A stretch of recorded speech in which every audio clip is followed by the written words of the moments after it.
అది ఇప్పుడు వైసీపీ నేతల అరెస్ట్ జరుగుతుంది కదా నోటి దులా ఎవరికి చేయవద్దు. టీడీపీ పార్టీ వాళ్ళైనా సరే, వైసీపీ పార్టీ వాళ్ళైనా సరే, జనసేన వాళ్ళు నోటి దులా మాత్రం ఎవరు చేయబాకండి. దానికి శిక్ష ఇదే మాట. ఏ పార్టీ వచ్చినా కానీ ఎవరిని విమర్శించుకోండి, అభివృద్ధుల మీద చేయండి మీ పనులు, అంతేగాని నోటి దులా మాత్రం చేయవద్దు. అదొకటి ప్రజలు గుర్తుపెట్టుకోండి. వచ్చే ఎన్నికల్లో మళ్ళీ జగన్ గెలుస్తారని అనుకుంటున్నారా? అమ్మ గెలుస్తారో లేదో మీరే చూస్తారు, మనం చెప్పబడలేదు. జనాల్ని బట్టి ఉంటుంది, వర్షాన్ని బట్టి ఉంటుంది.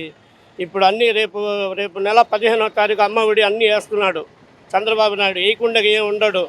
జనాలు ఏమనుకుంటారు, ఏడు అనుకుంటారు. వేయకుండా ఏం మాత్రం ఉండడు, చేస్తాడు.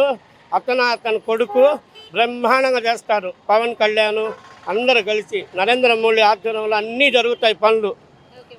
మా కావలి ఎమ్మెల్యే ఇక్కడ కొత్తగా వచ్చి ఎమ్మెల్యే 30,000 మెజార్టీతో గెలిచి కావిల్లో ప్రభుత్వం డబ్బులు లేకపోయినా సొంత నిధులు పెట్టి రోడ్లు గీట్లు అన్నీ మా ఎమ్మెల్యే గారు వేపిస్తున్నారు. మా ఎమ్మెల్యే పేరు పెట్టేవాళ్ళు మా కావిల్లో ఎవరు లేరు. అది మాత్రం ఖచ్చితంగా చెప్తున్నాను నేను. మా ఎమ్మెల్యే మాకు రావటం ఎంతో అదృష్టం తెలుసండి. అసలు ఏం వస్తాడు, ఏం గెలుస్తాడు, సోషల్ మీడియాలో చెడ్డగా రాశారు అతని మీద. ఒక్కొక్క ఎపిసోడ్కి ఒక్కొక్క ఓటు పడింది మా ఎమ్మెల్యేకి. అది గుర్తుపెట్టుకోండి. మా ఎమ్మెల్యే ఈసారి కాదు 4 సార్లు అయినా మా ఎమ్మెల్యే గెలుస్తాడు కావిల్లో.